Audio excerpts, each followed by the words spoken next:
Boa tarde, queridas irmãs e irmãos da Sociedade Espírita Maria de Nazaré. Com muita alegria, retornamos a esta nobre instituição, embora de modo virtual, para momentos de reflexão sobre a veneranda doutrina espírita, rogando as bênçãos do Criador e o amparo dos benfeitores amoráveis. Iniciamos o encontro da tarde, que versará sobre palavras de vida eterna.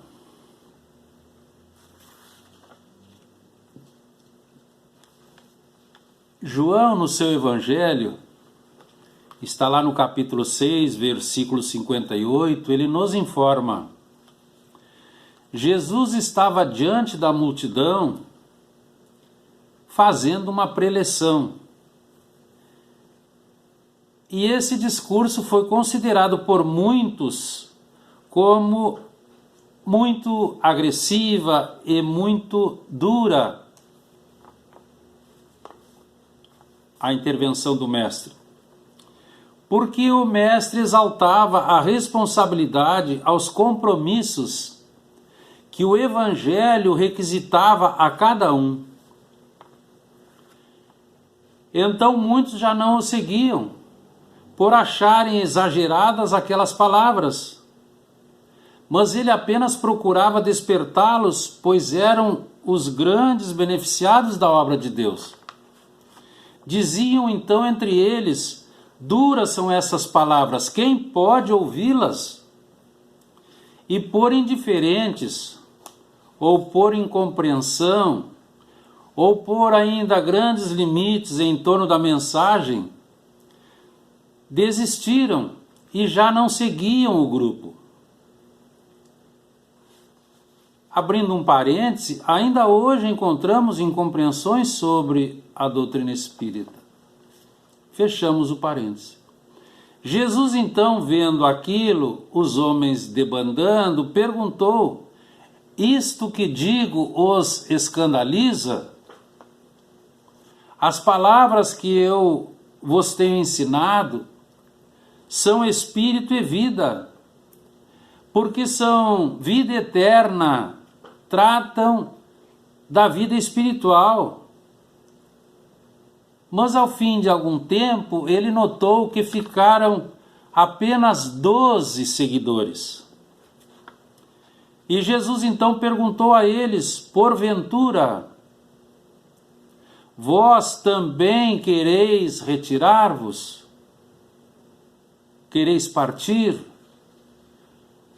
Essa pergunta, vós também quereis partir, é uma pergunta que alcança todas as épocas, porque muitas vezes nós enfrentamos e encontramos essa pergunta. Simão Pedro, por inspiração, vai responder ao mestre: Senhor, para quem iremos nós? Tu tens as palavras de vida eterna. E nós sabemos e cremos que tu és o Messias. Eles estavam juntos há 3 anos, convivendo com o mestre, reaprendendo o que sabiam. Porque, segundo o amigo espiritual Emmanuel, no livro A Caminho da Luz, esse grupo dos 12 que ficaram, eles já faziam parte do projeto divino. Então, o mestre aproveitava todas as oportunidades junto ao povo para ensinar e para orientar espiritualmente, nos lares, nas ruas, nas igrejas, nas estradas, junto ao mar, nos montes. Porque ele tinha pressa. Ele sabia que dos 30 aos 33 anos deveria fazer o trabalho. Então ele usava apartes, formulava perguntas, respondia perguntas, mantinha diálogos, proferia sermões e contava parábolas. Porque Jesus sabia, a maioria daquelas pessoas que o procuravam vinham apenas para ver fenômenos e receber curas, mas não se interessavam pela mensagem espiritual. E como aquele grupo anterior havia desistido por achar muito duras as palavras, Jesus então começa a falar em parábolas, ministrando a todos o ensinamento, deixando à pessoa o trabalho de ouvir com atenção e pensar a respeito para captar o sentido da mensagem e fixá-la na memória para aprender e com isso enriquecer-se espiritualmente. Quem não quisesse perdia a oportunidade de aprender. E hoje, a doutrina espírita relembra as parábolas evangélicas e com os novos ensinos espirituais que traz no seu bojo, nos ajuda a retirar do simbolismo a mensagem divina, a fim de que por ela pautemos as nossas ações. O que são parábolas? Parábola é uma história que contém ensinamento moral. Ela é simbólica, comparativa e onde se esconde uma verdade importante que conclui por uma regra de conduta a ser seguida. O Galileu compunha quadros de imagens vigorosas visando impressionar inteligências ainda rudes, homens menos esclarecidos, tocar imaginações pouco sutis e incapazes de compreender abstrações. Porque para atingir o sentimento, ele sabia, havia necessidade de falar aos olhos com sinais materiais e aos ouvidos com a força da linguagem. Então ele usava símbolos, os elementos do dia a dia. Nós vamos encontrar nas parábolas animais, plantas, aves, sementes, roupas, terra, bebida, dinheiro, etc. Porque esse ensino por parábolas, ele era empregado por todos os povos. Nos teatros na Grécia, no Velho Testamento nós encontramos diversos autores, mas no Novo Testamento, em número de 46, todas as parábolas são de Jesus. Além daquilo tudo que vimos, diálogos, sermões, etc. E se usa a parábola pelas seguintes vantagens: por ser uma história, interessa e impressiona mais e melhor aquele que ouve. Também facilita a compreensão, porque a compreensão supre as deficiências intelectuais do ouvinte e é mais fácil de reter e também mais fácil de transmitir. E permite também dizer verdade sem magoar ou ofender.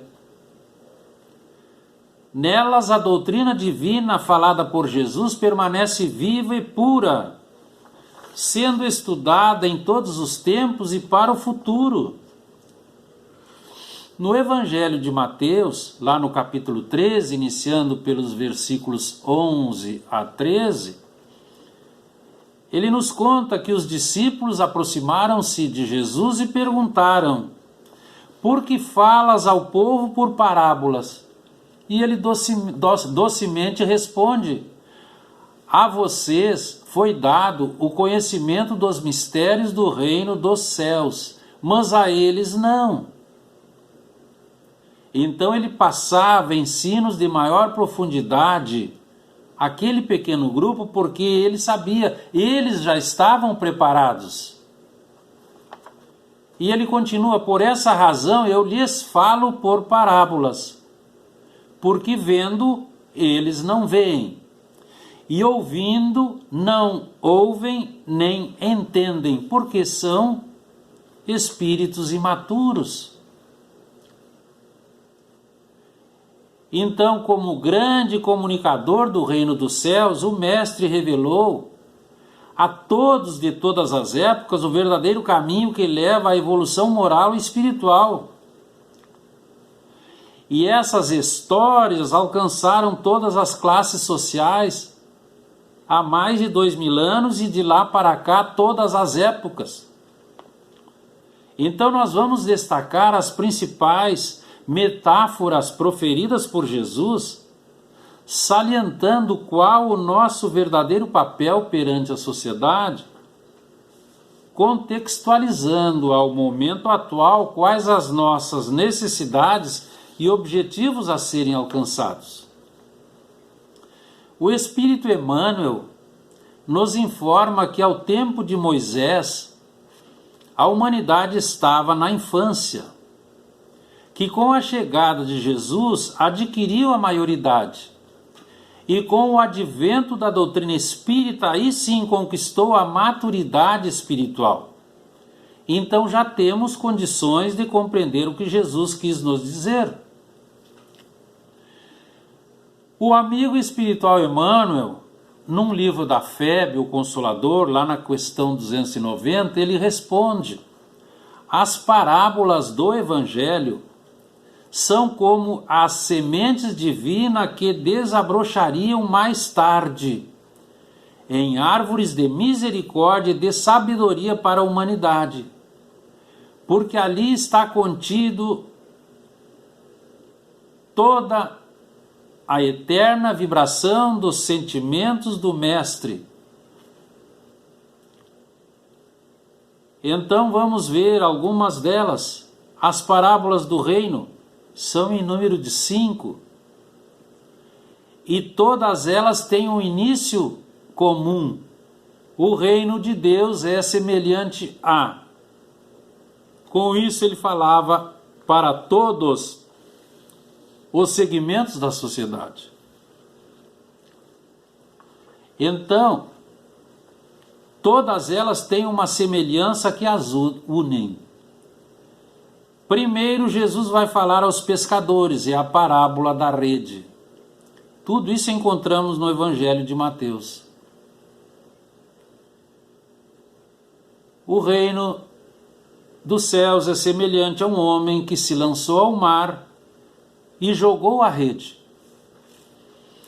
E pegou peixes grandes e peixes pequenos, e voltando à praia, separou-os, levando os grandes ao mercado e jogando os pequenos ao mar, e muitos caíram na praia. Aqui nós encontramos o significado da passagem. Nós estamos num momento de separação. E voltando à praia, separou-os. Nós estamos num momento de escolha, de discernimento, de decisão, como é o momento atual. A humanidade precisa fazer uma escolha entre os peixes grandes, que são os valores do espírito, e os peixes pequenos, que são os valores materiais. Então é um momento crucial, é a chave. A pandemia do Covid-19 veio exatamente para nos apontar rumos, fazendo rever conceitos, porque, ao que parece, estamos jogando fora os peixes grandes e ficando com os peixes pequenos. Por enquanto, estamos em águas turbulentas. E cada dia que nós despertamos no corpo físico, como se entrássemos no mar do campo das experiências humanas. E antes da pandemia, estas águas estavam muito mais revoltas e agitadas.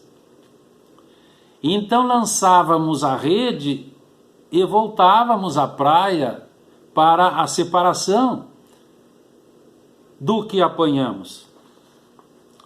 Mas é preciso que tenhamos equilíbrio, conhecimento e maturidade para que possamos fazer a separação dos peixes, que são valores íntimos, e não nos enganarmos desprezando os grandes, que são valores espirituais, e ficando com os pequenos, que são valores materiais, ao contrário dos ensinamentos do Mestre, porque com isso estamos nos desconectando do Pai Celestial. Quando o Mestre falou que separou e levou os grandes ao mercado, ele mostra no símbolo a nossa convivência. O que nós estamos oferecendo no mercado das nossas relações sociais, etc.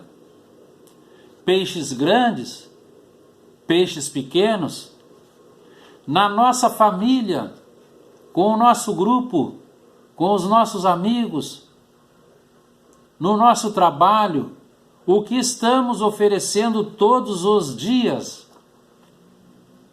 principalmente agora, por força do confinamento relativo, até então era absoluto, para que nós possamos adentrar o reino de Deus, nós precisamos fazer uma escolha, ter uma atitude, decisão, porque não podemos vacilar se nós quisermos ser felizes. No segundo, ele fala aos agricultores, que é a parábola do joio e do trigo. Também no Evangelho de Mateus, capítulo 13. Vai dizer o Mestre: o reino de Deus é semelhante a um homem que semeou a semente. E à noite, vindo o inimigo, semeou a má semente. E quando as sementes cresceram, os servos observaram e disseram: Senhor, semearam o joio no meio do trigo. Então Jesus disse: o inimigo o semeou. Rapidamente os servos dispuseram-se a arrancá-lo. E Jesus falou: não, deixai-os crescer juntos, pois nessa época eles se parecem. E seria perigoso, ao arrancar o joio, arrancar também o trigo.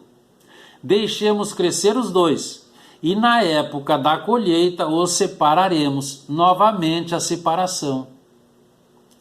O trigo irá para o celeiro e se transformará em pão, e o joio será atado em feixes e queimado para combustível. Aqui é um processo de purificação. Da mesma forma que na parábola da rede, lembram dos peixes, Jesus está falando aos agricultores que é trigo e joio para separar. Nos dias atuais, quantas informações chegam para nós misturadas, confusas, o certo e o errado parecem muito próximos, e a humanidade tem sofrido muito com todo esse engano de informações. O joio cresceu, a erva daninha, nesse caso, significando as inferioridades morais. Nós estamos na época da ceifa, mas achamos que as inferioridades crescem apenas dentro dos outros. É o orgulho, pessoal. Nós achamos que não cresceram dentro de nós, de cada um de nós. Então precisamos observar com muita perspicácia que muitas vezes estamos enganados na nossa separação de valores. Nós estamos muitas vezes ficando com o joio e jogando fora o trigo, que é o pão, a nutrição espiritual. Nem só de pão vive o homem, dizia o Mestre. Por isso, a humanidade está adoecida espiritualmente. Precisamos do discernimento para compreendermos a fase atual. Não é só identificar o joio, é preciso ceifá-lo como o trigo. Mas ceifar o joio é transmutar. No caso da inferioridade moral, é transformar o homem velho, inferior, no homem novo evangelizado. No terceiro momento, Jesus fala aos comerciantes, também em Mateus 13, a parábola da pérola escondida. O reino de Deus é semelhante a um comerciante que procurava pérolas e encontrou uma de grande valor. Para obtê-la, vendeu tudo o que tinha e a adquiriu. Jesus aqui fala do reino de Deus como algo que valia a pena sacrificar o que possuísse. Os comerciantes entendiam muito bem o valor do lucro. Então eles entenderam perfeitamente a mensagem do Galileu. E compreenderam que o reino de Deus é mais valioso do que qualquer bem material, porque é o tesouro imperecível do Espírito, onde os ladrões não roubam, a traça não rói e a ferrugem não destrói, diferente dos bens da terra. Então ele está nos dizendo, o nosso tesouro deve ser na pátria espiritual. Ele também vai falar aos financistas. Já sabemos onde está. Mateus 13. Aos financistas ele vai falar da parábola do tesouro escondido. O reino dos céus é semelhante a um homem que encontrou, mudou um pouco, encontrou um tesouro enterrado em um campo. Sabendo o valor do tesouro, ele havia pesquisado, sondado, ele comprou o campo. Para comprar o campo, vendeu tudo o que tinha. Novamente o aspecto do lucro material. E novamente Jesus vai falar do reino de Deus, que o galardão dos tesouros imperecíveis do Espírito é maior do que qualquer aquisição e recompensa na terra. As histórias maravilhosas, a inteligência ímpar de 2000 anos lançando luz sobre a humanidade. Ele vai também falar às mulheres, a parábola do fermento, que o reino de Deus é semelhante a uma mulher que fez a massa, colocou o fermento e a massa cresceu, mostrando que o reino de Deus se avoluma, cresce, quando se tem a justa medida, porque ele diz, a mulher colocou 3 medidas de farinha para 1 medida de água, revelando que há uma medida justa para o reino de Deus, há um formato, há um caminho para se chegar a esse reino. Então as 3 medidas nós encontramos cada um a seu tempo.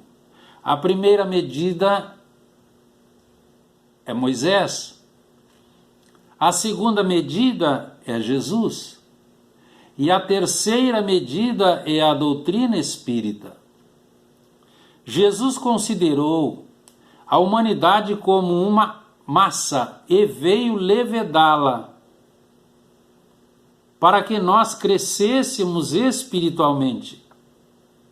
Essa levedura é o amor e nós devemos aproveitar a oportunidade. Mas existe algo que transcende a essas informações. É o elemento comum nas parábolas do reino. Onde se pesca um peixe? Na água, ele está dentro da água. Onde se semeia uma semente? Dentro do solo. Onde se encontra a pérola? Dentro de uma ostra. Onde estava o tesouro? Dentro da terra. Como age o fermento na massa? Ele age de dentro para fora. Então, nos 5 momentos do peixe, da semente, da pérola, do tesouro e do fermento, nós estamos vendo a interioridade. E o que o Mestre nos ensinou? O reino de Deus está dentro de vós e não fora. O Evangelho de Lucas, lá no capítulo 17, versículo 20, ele nos traz uma informação. Interrogaram Jesus sobre quando viria o reino de Deus. Ele foi interrogado pelos fariseus, nós sabemos. Sempre tentaram enredar o mestre. E ele respondeu com muita tranquilidade: o reino de Deus não vem com aparência exterior. Não dirão, ei-lo aqui, ou ei-lo ali, porque eis que o reino de Deus está dentro de vós. Como acessar a essência dessas mensagens? As pessoas dizem, nós olhamos para os outros e enxergamos corpos físicos. Nós não vemos nenhum tesouro nas pessoas. É porque nós não temos olhos de ver. Por isso, nós esquecemos de que guardamos, cada um de nós e todos nós, um tesouro na nossa intimidade. No Livro dos Espíritos, a questão 621, o mestre Lyonês perguntou aos construtores da codificação onde está escrita a lei de Deus, e eles responderam, na consciência.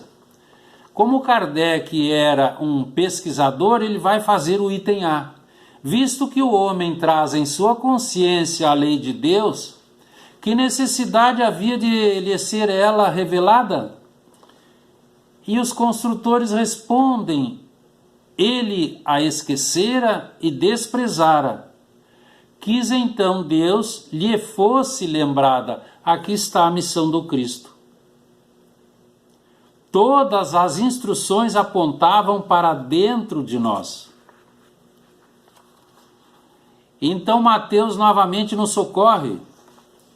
Quando ele traz no capítulo 6 do seu Evangelho, vosso Pai Celestial, são palavras de Jesus, transcritas por Mateus. Vosso Pai Celestial sabe que necessitais de todas as coisas da terra, mas buscai primeiro o reino de Deus e a sua justiça, e todas estas coisas vos serão acrescentadas. Mas essa busca não exclui o trabalho do homem na terra. Quando ele vai dizer, meu pai trabalha até hoje e eu trabalho também. O espírito Humberto de Campos, no livro Boa Nova, lá no capítulo 3, vai falar de um sacerdote de nome Hanã, que vendo Jesus em Jerusalém vai perguntar, Galileu, que fazes aqui na cidade? E o Galileu vai dizer com muita brandura, passo por Jerusalém buscando a fundação do reino de Deus. O sacerdote, então, cheio de ironia, vai dizer, e que pensas tu venha a ser isso? Com grande serenidade, Jesus esclareceu, esse reino, sacerdote, é obra de Deus no coração dos homens. E no capítulo 12 desse mesmo livro, nós vamos encontrar a edificação do reino do amor no coração dos homens deve ser a preocupação primeira e a aspiração mais nobre, porque é a aspiração central de todo o espírito, porque é trabalho perseverante pelo bem real da humanidade inteira, que vai se espraiar pela caridade, que é o processo para que se instale na terra o esperado reino do amor. Então é indispensável hoje o estudo aprofundado dos pensamentos de Jesus, porque escasseia o Evangelho nas realizações da atualidade, onde falta o espírito enérgico e manso, suave e nobre do mestre Galileu. Quando ele dizia que nós devemos fazer-nos fortes e puros como as criancinhas, essa é a meta do Consolador, tornando-nos hoje melhores do que ontem e amanhã melhores do que hoje. Então é necessário surgir como antes novos homens do caminho, porque amanhece dia novo, ainda que reine muita sombra na terra. A grande transição, embora assinale ainda sofrimento, desordem, desrespeito pela vida e pela terra, caracteriza a chegada de uma nova era impossível de ser detida. Então Jesus está entretecendo com os fios do amor a túnica nupcial. Lembram? Do noivado interminável com a humanidade de todos os tempos, pelo qual ele espera desde o princípio até o instante das bodas sublimes, para a reunião numa grande família em pleno reinado de paz na terra regenerada. No Evangelho segundo o Espiritismo, lá no capítulo 18, que tem o título Muitos os chamados, poucos os escolhidos, Allan Kardec nos traz palavras do Mestre.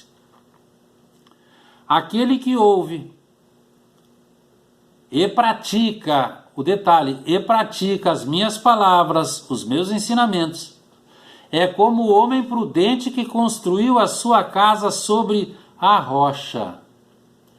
O amigo espiritual Emmanuel vai nos informar: Jesus é o Salvador das almas e o Mestre dos corações, e com ele nós encontraremos sempre em nossas vidas o roteiro seguro da vida eterna, que estão em todos os seus ensinamentos. Porque eternas são as palavras de Jesus, porque são a verdade, e constituem a salvaguarda da vida espiritual, mas também o penhor da paz, da tranquilidade, da estabilidade na terra. Eis porque todas as instituições humanas, políticas, sociais e religiosas que se apoiarem nas palavras do sublime Galileu serão estáveis, como estável é a casa construída sobre a rocha. Agradecemos a oportunidade, permanecemos na paz do sublime Galileu. Boa tarde a todos.